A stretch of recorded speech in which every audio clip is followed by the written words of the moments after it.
Otasansan rédíò and TV. A kí gbogbo ẹ̀yin olólùfẹ́ wa tẹ́ ń wò wá tẹ̀tẹ̀ ń gbọ́ wa káàkiri àgbáyé lórí ìkànnì wa Otasansan rédíò TV Yorùbá. Ojú tẹ́ fi ń wò wá kò ní fọ́ o, etí tẹ́ fi ń gbọ́ wa kò ní di láṣẹ Èdùmàrè. Ọba Èdùmàrè yóò dé ìgbìyànjú wa ládé, àní ṣiṣẹ́ fọmọ ẹlòmíì jẹ. Tajudeen olówó òkèrè lórúkọ tèmi. Ìnàjú ẹkùn tí bọdẹlẹ́rù ní gbogbo ìgbà. Ẹ̀ṣọ́ kò yí ni mí, Ìkòyí ẹ̀ṣọ́ nílé bàbá tó bí mi lọ́mọ. Kí la tún mú wá gẹ́gẹ́ bí ìṣe wa lórí ìkànnì yìí? Eléyìí tí a mú wá fún yín, òun náà ni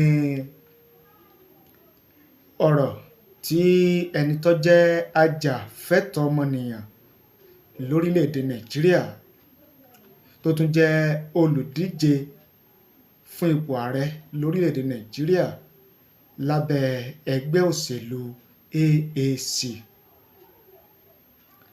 Tálà ń perí arákùnrin Sowore, òun náà ni ó kọ ọ̀rọ̀ kan jáde lójú òpó Facebook rẹ̀ tó fi sọ yí pé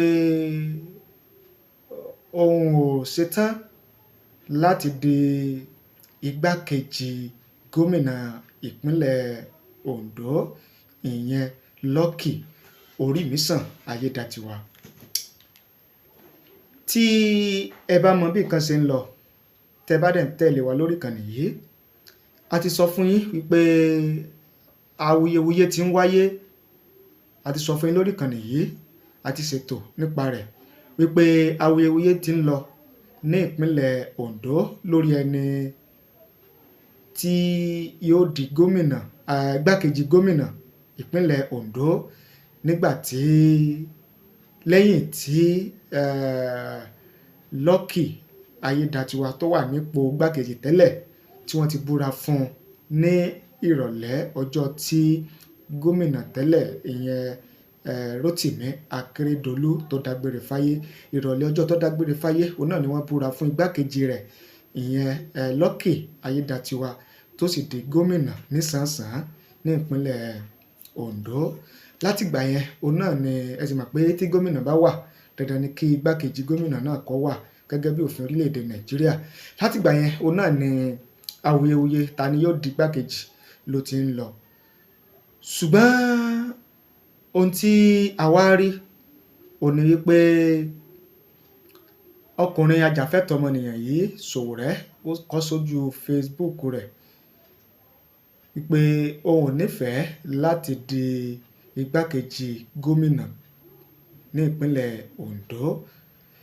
Ó ní látìgbà tí ààyè igbákejì gómìnà ìpínlẹ̀ Ondo ti ṣófo ni òun ti ń gba ìpè lóríṣiríṣi, bẹ́ẹ̀ ni òun ń gbọ́ tóun sì ń rí kà wípé àwọn èèyàn ń sọ pé òun fẹ́ ṣe igbákejì gómìnà ìpínlẹ̀ Ondo, ìyẹn Lucky Ayédàtiwa, pé ó ṣeéṣe kó jẹ́ pé òun ni wọ́n lò gẹ́gẹ́ bí igbákejì gómìnà ní ìpínlẹ̀ Ondo látàrí ipa tí ó kó, tí Sowore kó lásìkò tí kò sí gómìnà nílé ní ìpínlẹ̀ Ondo, tí ààyè gómìnà tó sì ṣófo, tí àwọn èèyàn sì ń pariwo wípé ó yẹ kí gómìnà ìgbà náà Rotimi Akeredolu kó gbé ìjọba lé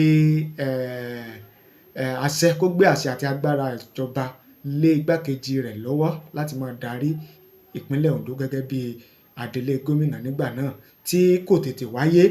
Ìdí nìyẹn tí Sowore tó fi jáde síta ńgbà yẹn pé ẹ jẹ́ ká ṣe nǹkan bó ṣe tọ́, ẹ jẹ́ ká ṣe bó ṣe yẹ gẹ́gẹ́ bí òfin orílẹ̀-èdè Nàìjíríà tá à ń tẹ̀lé gẹ́gẹ́ bó ṣe là kalẹ̀, wípé tí kò bá ti sí gómìnà nílé, tí ààyè gómìnà, ó ní iye ìgbà tí ààyè gómìnà, ipò gómìnà tó gbọ́dọ̀, àga gómìnà tó gbọ́dọ̀ ṣófo, ó ní iye ìgbà tí ó gbọ́dọ̀ wà ní empty, tí ò ní sí gómìnà nílé tí wọ́n fi yan igbákejì gómìnà gẹ́gẹ́ bí adelé, pé àsìkò yẹn ti pé, kódà àsìkò yẹn ti kọjá, pé ìdí nìyẹn tó ń fi jáde nígbà náà wípé ẹ jẹ́ ká tẹ̀lé òfin gẹ́gẹ́ bóun ṣe jẹ́ ọmọ ìpínlẹ̀ Ondo, pé ẹ jẹ́ ká tẹ̀lé òfin àti ìlànà bó ṣe tọ́ àti bó ṣe yẹ gẹ́gẹ́ bí òfin ṣe là kalẹ̀, pé ẹ jẹ́ kí igbákejì gómìnà kó bọ́ sí ipò adelé gómìnà kó sì máa ṣe ìjọba lọ, kí gómìnà tí ò sí nílé kó gbé agbára àti àṣẹ fún igbákejì gómìnà nígbà náà, pé torí kí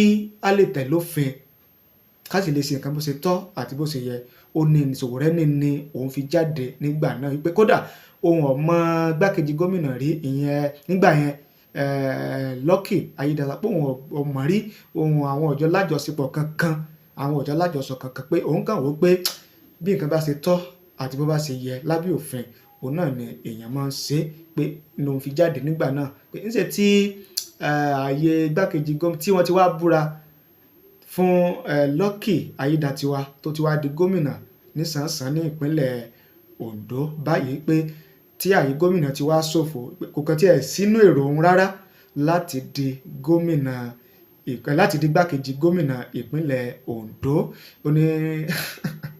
Ó ní kò sí yàtọ̀ nínú ọmọ ajá, pé kò sí àrà kankan tí gómìnà Lucky Ayédàtiwa, kò sára kankan àrà tuntun kan tó tún fẹ́ dá, pé ipasẹ̀ ẹni tó jẹ́ ààrẹ orílẹ̀-èdè Nàìjíríà, ìyẹn aṣíwájú Bọ́lá Ahmed Tinubu, pé ìlànà tó fi ń ṣèjọba pé náà ni Lucky Ayédàtiwa pé náà ni ó máa tẹ̀lé, pé tí ààrẹ Tinubu bá ní kó ṣe, bá ní kí Ayédàtiwa kó ṣe, pé náà ni ó máa ṣe. Pé àpẹẹrẹ ó ní bí wọ́n ṣe búra fún Lucky Ayédàtiwa ní ká ní wọ́n búra fún un lónìí tó sì lọ ṣe àbẹ̀wò sí gómìnà ààrẹ orílẹ̀ Nàìjíríà ní ọjọ́ kejì. Ṣé ẹ ti mọ̀ wípé ààrẹ náà ni yóò máa darí irú gómìnà báyẹn, pé kí wá lóun fẹ́ ṣe, pé kí wá ní sóhun irú ìjọba báyẹn, ṣé wá ní wọ́n pé dandan kóun ó di igbákejì gómìnà rẹ̀, pé kò sí tọ́jọ́, pé kò kàn tiẹ̀ sínú èrò òun rárá láti di igbákejì gómìnà ìpínlẹ̀ Ondo. Pé ọ̀rọ̀ tí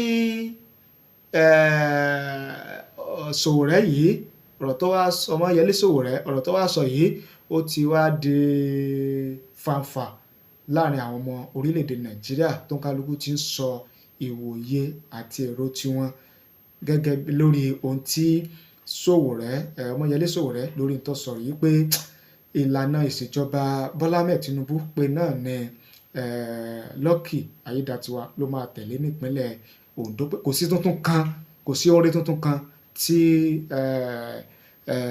Lucky Ayédàtiwa gẹ́gẹ́ bí gómìnà tó máa mú wá fún ìpínlẹ̀ Ondo. Ẹ wá jẹ́ ká gbọ́, ẹ jẹ́ ká wo ohun tí àwọn èèyàn ti ń sọ gẹ́gẹ́ bí èrò wọn àti ìwòye wọn lórí ọ̀rọ̀ tí Ọmọyẹlé Sowore lórí ọ̀rọ̀ tó sọ yìí. Ẹ jẹ́ ká mú wá fún yín, ká gbọ́n tí àwọn èèyàn sọ, ká sì kà fún yín ní ẹyọ kọ̀ọ̀kan.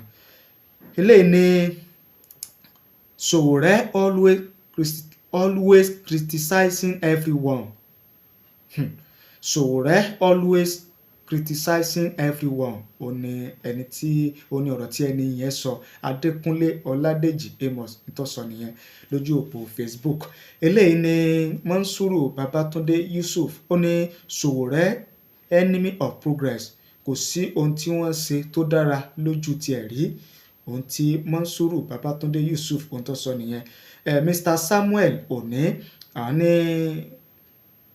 kò sí irọ́ níbẹ̀, bó ṣe rí náà ni Sowore sọ yẹn. Mr Agbára Òjò Saheed, àwọn ní ó ní kí ló wá kan Sowore nínú ọ̀rọ̀ tí ó wà ńlẹ̀ yìí o, tí ẹni yẹn sọ ti ẹni yẹn. Ẹni lè ní ìyẹn Jimoh Lasisi, àwọn ní Sowore kì í ṣe Ọlọ́run láti mọ ohun tí ẹ̀dá ènìyàn lè ṣe. Ohun tí Mr Jimoh Lasisi ohun tí wọ́n sọ nìyẹn. Mr Abiodun David, àwọn ní Sowore rí ọ̀rọ̀ yìí sọ o, ohun tí wọ́n sọ nìyẹn. Mr Adetoso David, àwọn ní ó fẹ́ jẹ nínú ìjọba ìpínlẹ̀ Ondo ni. Ohun tí Mr Abiodun David ohun tí wọ́n sọ ti yẹn nìyẹn. Ó ní Sowore ó fẹ́, àbí Adetoso David, wọ́n ní Sowore fẹ́ jẹ nínú ìjọba ni ló fi ń sọ tí ń sọ yẹn.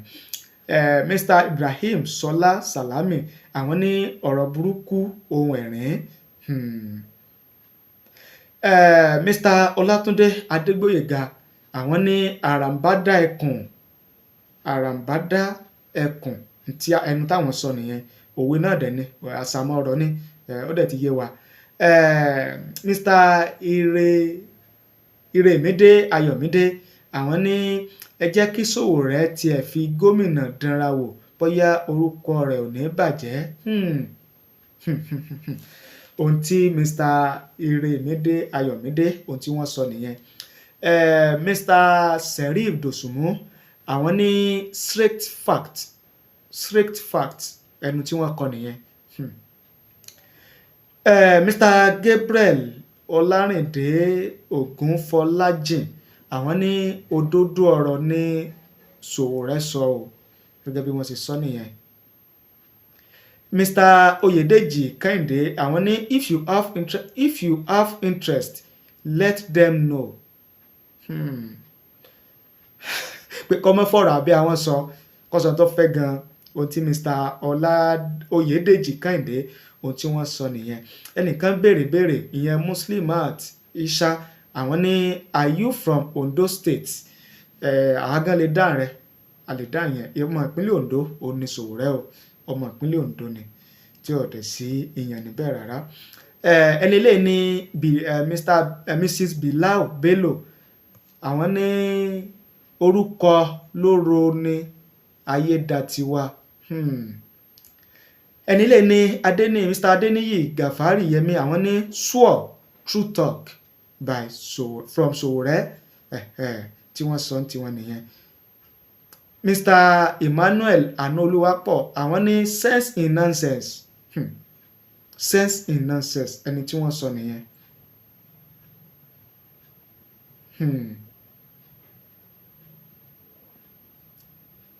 Ẹ wo ọ̀rọ̀ pọ̀. Mr Biliamin Lawal àwọn ní òtítọ́ korò truth is bitter. Ọ̀rọ̀ pọ̀ tí àwọn èèyàn ń sọ eléyìí tá a lè mú wá ń bẹ̀ òun náà ni àti mú wá fún yín yẹn. Ẹ jẹ́ ká mọ èrò tiyín, ẹ jẹ́ ká mọ ìwòye tiyín lórí ohun tí ajàfẹ́tọ̀ọ́ ọmọnìyàn Ọmọyẹlé Sowore lórí ọ̀rọ̀ tó sọ yìí.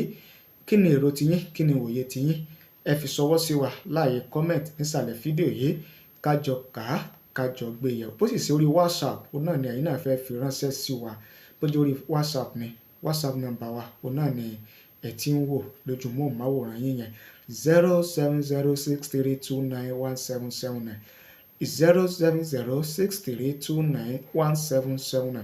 Tó bá jẹ́ pé òkè òkun lẹ́yìn wà ẹ̀yẹn kan fi ẹ sí ní +234 70632911779.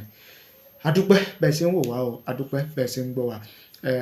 Nǹkan ní wa kò ní bàjẹ́, àwa náà ò sì ní bàjẹ́ nínú ayé. Orúkọ tèmi ò yípadà, Tajudeen olówó òkèrè náà lórúkọ tèmi. Ìnàjú ẹkùn tí bọdẹ lẹ́rù ní gbogbo ìgbà, ẹ̀ṣọ́ kò yí ni mí, ìkòyí ẹ̀ṣọ́ nílé bàbá tó bí mi lọ́mọ. Ẹ ṣé o, adúpẹ́ àmọ́rírì yín.